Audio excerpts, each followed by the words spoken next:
following segment is sponsored by Gilman and Bedigian. Oh, it's that time of year. Fall sports getting underway quickly once school's back in session, if they haven't started already. And unfortunately, though, sometimes those sports can come with injuries. Attorney Charles Gilman from Gilman and Bedigian, he's here with some of the rules of the law and when things go wrong. And as parents, we kind of are always worried about this when we take all the extra precautions that we can, especially around school sports. Yes, and absolutely. And we take all the precautions. We buy helmets, we buy shin guards, we buy whatever protective equipment we think is necessary for the sport. Things still go wrong. So when that does happen, when you do get the call from the school nurse or you find out maybe even from the hospital that your child had been injured on school grounds, what are the first steps that you need to take? Well, obviously make sure your child's okay. Listen to the school nurse. Go, if you have to go, if it's that bad of an injury, go make sure your child is okay. Take your child for any necessary medical care. Obviously right now concussions are in the highlight and everybody's watching out for those. So if you take your child to a pediatrician, there'll be a concussion protocol they'll run on the child to make sure the child doesn't have a concussion. Okay. If the child does have a concussion, they'll tell you what you need to do to make sure the child is okay and ready to return to sports.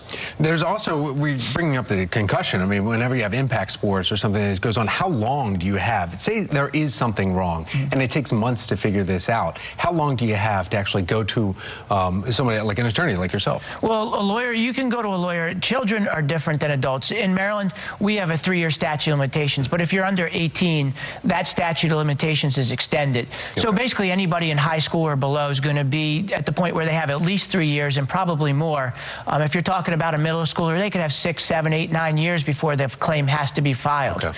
Now, there is a couple exceptions because there are the local tort claims acts and some of the schools, the public schools are governed by those. So you might only have 6 months to a year to put them on notice. Okay, and then we're talking about focus on sports, but it's not injuries at school are not necessarily pertaining just to sports, though. I mean, there's injuries that can happen just in the building. Yeah, absolutely. There's injuries from slip and falls. There's injuries from bullying. There's injuries from, forget about bullying, but just children playing and horseplay with each other.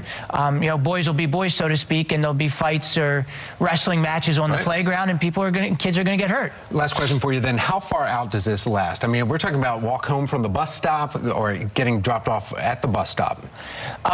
Well, it depends. Okay. You know, the answer is it just depends. If it's a walk home from the bus stop, it's going to be a little bit more tenuous.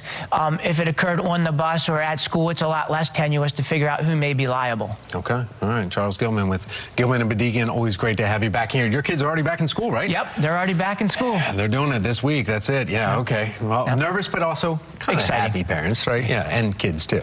Absolutely.